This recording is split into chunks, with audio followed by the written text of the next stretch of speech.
Twelfth Night is one of Shakespeare's funniest comedies, certainly.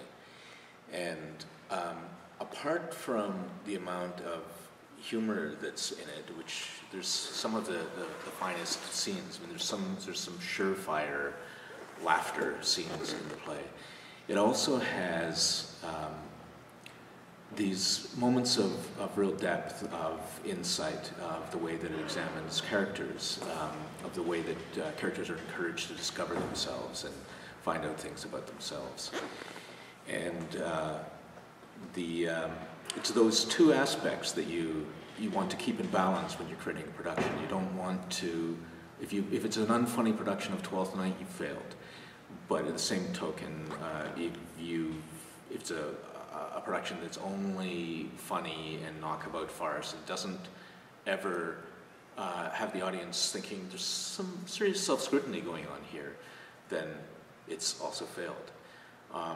And one of the reasons that I thought that we should do the play at this time was the presence of Ian Farthing, the artistic director of the St. Lawrence Shakespeare Festival, who is playing Malvolio, and I think he's particularly good casting for Malvolio. And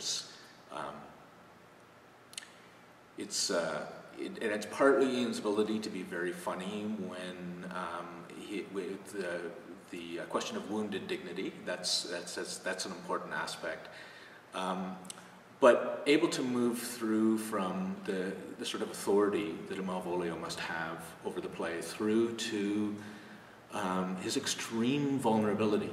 And I think Malvolio is probably the touchstone character, not related to touchstone as you like it, I mean just in the ordinary sense of a touchstone, for that sense of examination of identity. So there's other characters that provide a lot of comedy as well, but it's the journey of Malvolio, I think, that has some real pathos in the play.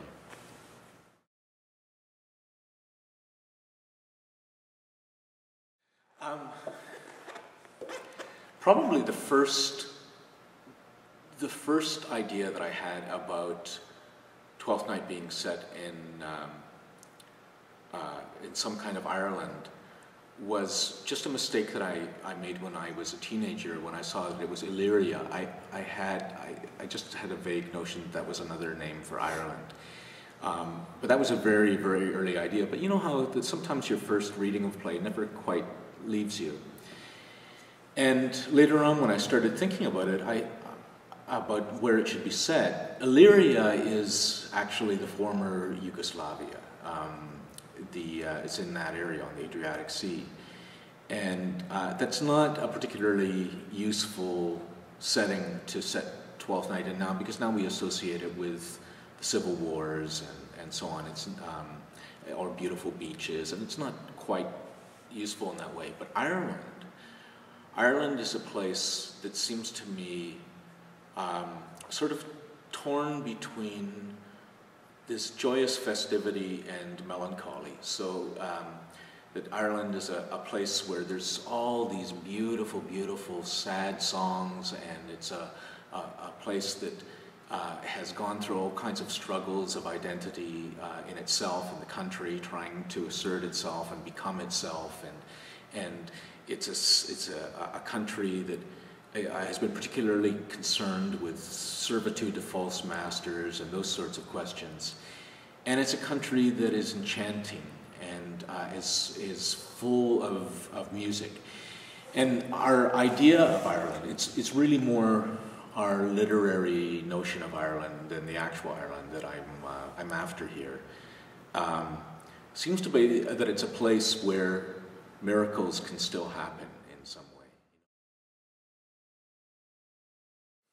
There are a lot of things that I've discovered about the amphitheater. The first thing that I love about it is there's that sense that almost anything can happen because it's outdoors. You know, you're subject to the whims of the weather. The wind might pick up or it might die down. You know, if it's raining, we're not in the amphitheater, but there's other things that might happen with the weather, can overcast or so on. So there's that sense that the circumstances might change at any time.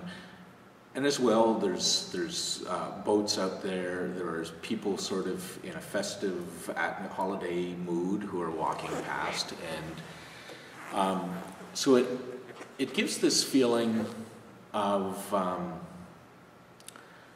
improvisation to some of the performances, and there's that, because the audience is sharing the same light as the actors, there's a lot of direct interplay between the audience and the actors. There's you're constantly making eye contact, which sometimes in a larger theater, a proscenium theater, you're unable to do because the lights are in your face and the audience is in the darkness and you can't see more than the first row out or so on. But in this case, you're embracing the whole of the audience.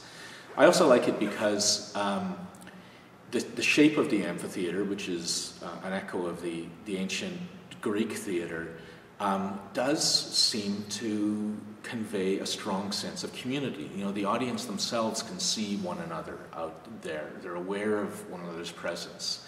And that sort of embracing shape that the amphitheater has creates a strong feeling that this is a show for a particular community. And I think that's one of the virtues of the St. Lawrence Festival, that there's a very strong and happy relation between the performers and the audience. They know one another very well. You know, the audience, the locals get to see the actors amongst them, and they start to know them.